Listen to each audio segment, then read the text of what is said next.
आज हम एक ऐसी शख्सियत के बारे में बात करने आए हूँ। भारत का पहला जासूस था, ब्लैक टाइगर नाम दिया गया था। इसके शरीर पर इतनी चोट दी जाती है, इतने अत्याचार होते हैं, इतनी प्रताड़ना होती है भाई साहब, तब भी मुंह नहीं खोलता है। मैं ऐसे शख्सियत के बारे में बात करने आया हूँ जिसके साथ भारत सरकार न्याय नहीं करता, सही नहीं करता है।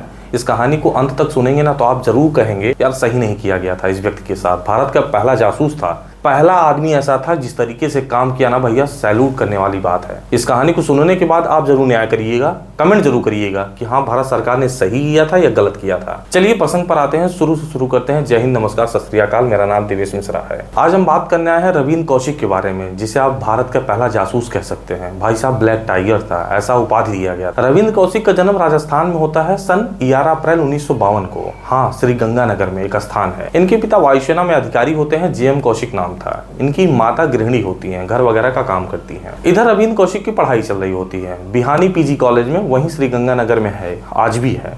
वहीं से BCom कर रहे होते हैं। इनकी रुचि इतनी नहीं होती पढ़ाई में, थिएटर इनको बहुत ज्यादा पसंद था, यानी अपनी कला का प्रदर्शन करना जरूर पसंद करते थे। जहां भी थिएटर होता था ये घुस जाते थे, अपनी कला का प्रदर्शन जरूर करते थे। इतना ज्यादा इनको रंगमंच थिएटर बहुत पसंद था, शिक्षा वगैरह इतना नहीं पसंद था। आपको बताना चाहता हूँ, इस तरीके से अपनी कला का प्रदर्शन करते हैं ना, जो कोई देखता था एकदम भौचक्का हो जाता था। सन 1972 का समय आ जाता है, राष्ट्रीय नाट्य समारोह चल रहा होता है लखनऊ में, और वहां भी पहुंच जाते हैं अपनी कला का प्रदर्शन करने। वहां एक कहानी चल रहा होता है जिसमें जासूस बने रहते हैं। हाँ, और जासूस उस कहानी में बनते जरूर हैं, लेकिन अपनी कला का प्रदर्शन ऐसे करते हैं मानो एकदम रियल उस कहानी में कुर्बान हो जाते हैं, देश के लिए अपनी प्राण का न्यौछावर कर देते हैं। इस तरीके से कला का प्रदर्शन करते हैं और सभी लोग तालियां बजाते हैं। आपको बताना चाहता हूँ, वहाँ रा के कुछ अधिकारी भी बैठे रहते हैं। रा जो हमारे देश की सबसे बड़ी खुफिया एजेंसी है। आपको बताना चाहता हूँ, वहाँ के अधिकारी इनको जब देखते हैं ना भैया, बहुत चक्कर आ जाते हैं। ये आदमी किस तरीके से प्रदर्शन कर रहा है यार, अपने दिमाग का किस तरीके से इस्तेमाल कर रहा है, कितना तीव्र माइंड का आदमी है यार,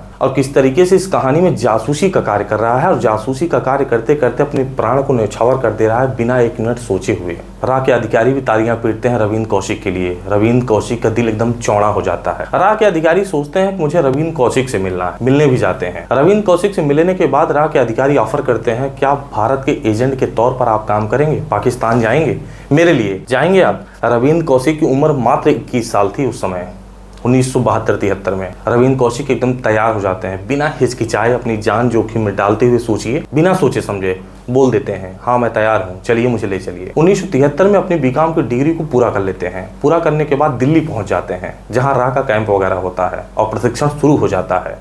1973 से लेकर 1975 तक लगातार 2 साल तक कड़ी ट्रेनिंग इनकी चलती है कि आपको पाकिस्तान में जाना है एजेंट के तौर पर। सबसे पहले वहां इस्लामी शिक्षा के बारे में इनको ट्रेनिंग दिया जाता है, क्योंकि जानते हैं यदि आपको पाकिस्तान जाना है तो पूरा इस्लाम के बारे में गहन अध्ययन करना होगा, वहाँ की संस्कृति के बारे में, पढ़ाई के बारे में, शिक्षा के बारे में, एक एक चीज़ों के बारे में। तो रा के अधिकारी इस तरीके से ट्रेन करते हैं, कोई जान ही नहीं सकता कि ये हिंदू है, कोई जान ही नहीं सकता कि यह भारतीय है।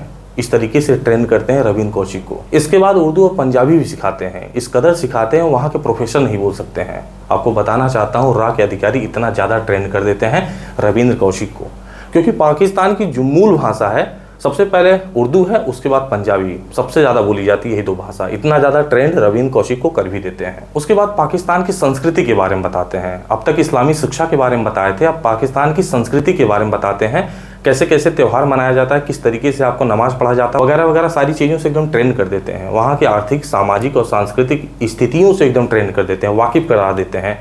मानिए भारत नहीं है, पाकिस्तान है, इस तरीके से ट्रेंड करते हैं। उसके बाद अंतिम पड़ाव पर आते हैं, जासूस की तकनीकी बताते हैं, कोडिंग के बारे में बताते हैं कि जब आप अंदर जाएंगे आप कैसे कोड करेंगे, कोड करके मैसेज भेजेंगे, तभी तो मैं डिकोड कर सकता हूँ। इतना ज़्यादा ट्रेंड कर देते हैं रविंद्र कौशिक को। भाई साहब इस कदर बना देते हैं ना, कोई जान ही नहीं सकता था यह पाकिस्तान का है कि भारतीय है। जासूसी की एक एक तकनीकी को ट्रेंड करने के बाद अब समय आ जाता है रविंद्र कौशिक का एक नया जन्म, एक नया अवतार देने का। हाँ, अब समय आ जाता है, अब रविंद्र कौशिक का सारा डाटा भारत से हटा दिया जाता है। कोई डाटा ही नहीं रह जाता कि भारत में कोई ऐसा आदमी है जो रविंद्र कौशिक है। हाँ, इसके बाद अब समय आ जाता है एक नया नामकरण, एक नया धर्म देने का। अब आज से इनका नया नाम हो जाता है नबी अहमद साकी, नया धर्म हो जाता है मुस्लिम। इतना ज़्यादा ट्रेंड कर देते हैं 1975 में। हाँ, अब इनका नया अवतार हो जाता है, नया जन्म हो जाता है, नया नाम हो जाता है नबी अहमद साकी। रविंद्र कौशिक कोई दुनिया में है ही नहीं। सारी चीज़ों को ट्रेंड करने के बाद अब पाकिस्तान में प्रवेश करने का समय आ जाता है। 1975 में पाकिस्तान में प्रवेश करते हैं, प्रवेश कराया जाता है रविंद्र कौशिक को। प्रवेश कराने के बाद रवीन कौशिक का ध्यान कराची की तरफ आगे बढ़ता है और कराची की तरफ आगे बढ़ते ही जाते हैं। पहुंचने के बाद वहां रहने का ठिकाना ढूंढते हैं। ठिकाना ढूंढने के बाद अपनी पढ़ाई को आगे बढ़ाना चाहते हैं। सबसे पहले अपने नाम के बारे में बताना चाहते हैं कि लोगों को कि मैं नबी अहमद साकिर आखिर हूं कौन। नबी अहमद साकिर सबसे पहले कराची विश्वविद्यालय में अपना नाम लिखाते हैं पढ़ने के लिए, एलएलबी की डिग्री लेने के लिए, एलएलबी की पढ़ाई करने के लिए अपना एनरोलमेंट करा लेते हैं कराची विश्वविद्यालय में। जब ये पढ़ रहे होते हैं, वहां जब लोकल के लोग इनको देखते हैं, मिलते हैं, जुलते हैं, नबी अहमद साकिर से इतना ज्यादा प्रभावित हो जाते हैं, लोकल में एकदम लोकप्रिय हो जाते हैं। आप सोच लीजिए, कोई जान ही नहीं पाता कि भारत का आदमी है, इतना ज्यादा लोकप्रिय हो जाते हैं। इनकी शिक्षा का स्तर इस कदर था, विश्वविद्यालय के प्रोफेसर तक इनको बहुत ज्यादा मानते हैं, पूरे विश्वविद्यालय में फेमस अपनी शिक्षा को लेकर। नबी अहमद साकिर एलएलबी की डिग्री पूरी करने के बाद वहां की लोकल लड़की, एक अमानत नाम की लड़की से शादी करते हैं। शादी करने के बाद एक बच्चा भी पैदा करते हैं, यानी कि अब उस बेटे का बाप भी बन जाते हैं। अब सोच लीजिए, वहां लोकल में इतना लोकप्रिय भी हो जाते हैं और लोकल लोगों से इतना जुड़ जाते हैं, कोई जान भी नहीं पाता, क्योंकि अब तो शादी भी कर चुके हैं, शक का दायरा ही खत्म हो जाता है। इसीलिए तो शादी की है, अब तो सवाल ही खत्म हो गया। वहीं से शिक्षा लिए, वहीं रहने लगे और वहां की लोकल लड़की अमानत से शादी भी करते हैं, एक बच्चा भी पैदा करते हैं, यानी कि अब एक बेटे का बाप भी बन जाते हैं।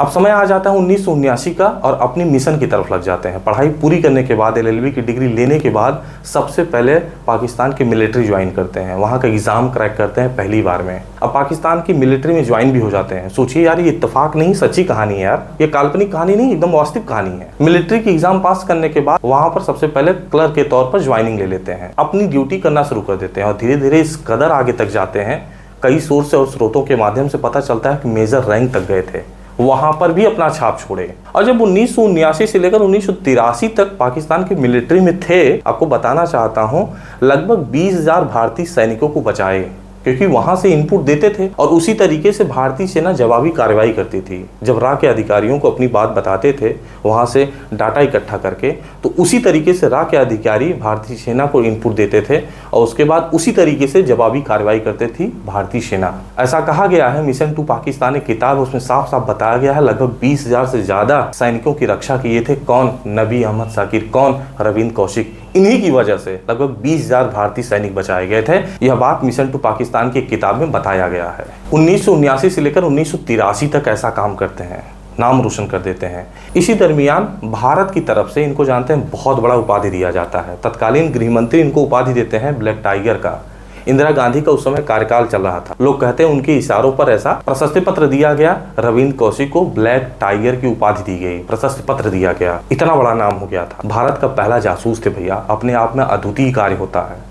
पाकिस्तान की धरती पर जाकर अपना नाम रोशन करना, कोई जान तक भी ना पाए, मेजर रैंक तक जाना, कोई जान भी नहीं पाया उस समय तक। जिस लड़की से वहां शादी किए थे वो भी नहीं, जो भी बच्चा पैदा हुआ था वो भी नहीं, वहां के लोकल लोग, यहाँ तक राजस्थान का पूरा परिवार भी नहीं जान पाया था कि कहाँ काम करते हैं, कैसे काम करते हैं। सोच लीजिए, इस कदर अपने प्राणों को न्यौछावर करके पाकिस्तान में काम करते हैं। इसीलिए इनको ब्लैक टाइगर की उपाधि दी गई, इसीलिए भारत का सबसे बड़ा जासूस की उपाधि दी गई। अब समय आ जाता है 1983 का और रा के बड़े अधिकारी ये डिसीजन ले लिए कि भारत से एक आदमी जाए वहां पर पाकिस्तान में मिलिट्री में जाए और रवीन कौशिक से संपर्क साधे।